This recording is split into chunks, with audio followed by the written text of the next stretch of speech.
Hello and welcome to this video, which aims to provide a quick analysis of the attack that took place last night and killed a French soldier at the Erbil base in Iraqi Kurdistan. Chief Warrant Officer Arnaud Frion from the 7th Alpine Hunters Battalion of Vars, and probably a helicopter as well, which was also destroyed. And also, this will be a bit of a rant about the situation we've put ourselves in, without taking into account the lessons learned from what we've seen in Ukraine. First, France has been present in the area since 2014 for the fight against the Islamic State, in the operation called Shamal, and this fight against terrorists is not over. That's why we still have this base where we provide training.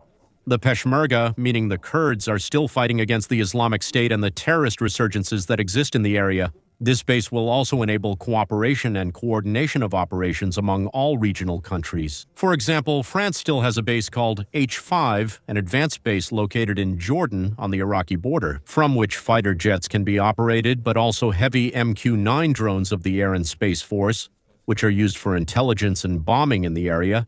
And so on this base, especially Erbil, we had both Caesar cannons, which are artillery cannons, which is highly valued in Ukraine and also, as a result, everywhere in other countries. Around the world, Saudi Arabia has bought some, many countries use it. It's really a very good cannon. We have VB troop transports, so this base includes many elements found in open sources. And so this is the second time that Iran has directly attacked a French facility. A warehouse at the Abu Dhabi naval base, where they managed to destroy this warehouse and therefore destroy equipment that was necessary for the maintenance of our ships. And fortunately, in this attack on the naval base, there were no casualties, but in this second attack, unfortunately, there were deaths. And that's something that's tragic because it was avoidable. I've been repeating this for 4 years on TV shows and on the channel to those who follow me. We are not ready for this high-intensity war. We are not ready to face an army that fires 10,000 kamikaze drones at us per day. The Ukrainians, on the other hand, have adapted. They have the equipment on their side. They are able to produce and launch 10,000 kamikaze drones per day.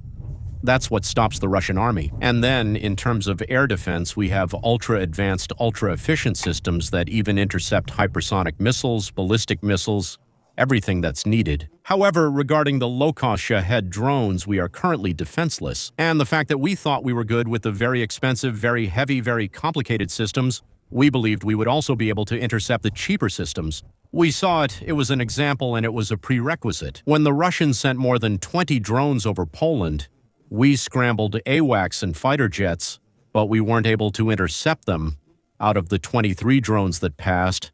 And now we know from a general who came to explain this to Congress, to the NATO Parliamentary Assembly. They confirmed that there were indeed targets in Poland. It wasn't a mistake. With those drones that got lost, there were dozens of drones that entered Poland. We scrambled fighter jets that cost tens of thousands of euros per flight hour. We fired missiles that cost more than €1 million to intercept them, and only 3 were intercepted. The Ukrainians, on their side, the Shahed, they destroy them. 95%, 98% on some nights, while they suffer an average of 250 attacks per day, because they've adapted to this war of attrition, mass, low-cost warfare. And us? For now, we're still questioning the development of these systems. The Ukrainians, they have a whole ecosystem. That means there's detection, acoustic detection, detection with low-intensity radars. There's coordination in C2S, meaning command centers, with software that manages to integrate all the sensors and that allows them to determine what the right response will be. They have jamming systems that work. Our jamming systems, you should know that when they're tested in Ukraine, they're ineffective, they don't work. So our jamming systems, we're satisfied with them and we think they're effective. Because when we were confronted on ships, the French Navy, with Houthi Shahed drones, we managed to intercept them because those were the first generations of Shahed, and our jammers work on the first generations of Shahed, but not on the ones that are deployed and launched today. In the same way, we destroyed a long-range kamikaze drone by launching a Panther helicopter, and they shot at it with a machine gun, and so it was destroyed. So, because we had some successes against the first generations of Shahed, we believe that today we are twice as capable of dealing with them, which is proof that we are not actually capable. And unfortunately, maybe also because we look down on the Ukrainians, we refuse to buy from them. But today we have gaps in our defense. We say we'll wait to develop our own systems, but we can't remain exposed and unprotected for 3 or 4 years until we have effective Shahed interception equipment. Among the effectors, you have the company Altair, which I've already mentioned to you several times, that actually destroys kamikaze drones in Ukraine. They are strong, they are effective, they have proven their efficiency in a test, even with the Armament Directorate. So it worked, and yet we didn't go through with the purchase, even though that's what could have intercepted the drones that attacked our facilities in Abu Dhabi and now in Iraq, and it could have prevented deaths. This system has been operational since last October. We simply waited because there are administrative issues, as usual, so I hope that this will move forward very quickly, because it's not possible for us to fall behind and not adapt to the reality of this war.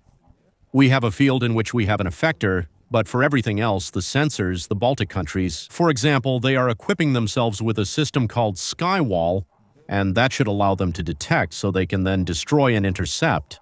So then there's another problem, which is that, as I said, up until now we've been dealing with first-generation Shahed drones. But we know that Russia has provided Iran with feedback on the tactical use of these drones to improve the effectiveness of the Shaheds against countries in the region and also against our bases.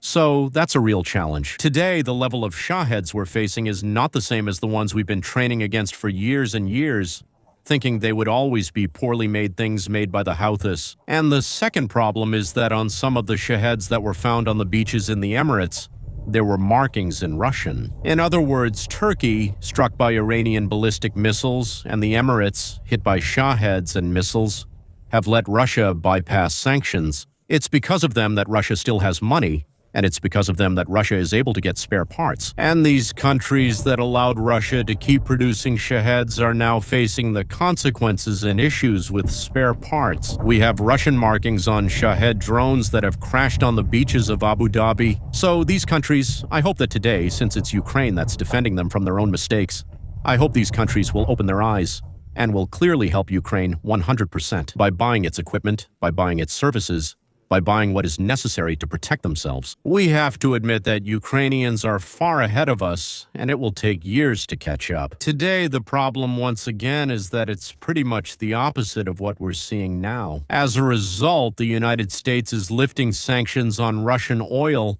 which gives Russia a breath of fresh air to finance its war. At the very moment when we have proof that Russia is transferring to Iran targeting information, the same targeting information that kills our soldiers and attacks our allies and civilians in the region. So the United States has exactly the opposite attitude of what should be done.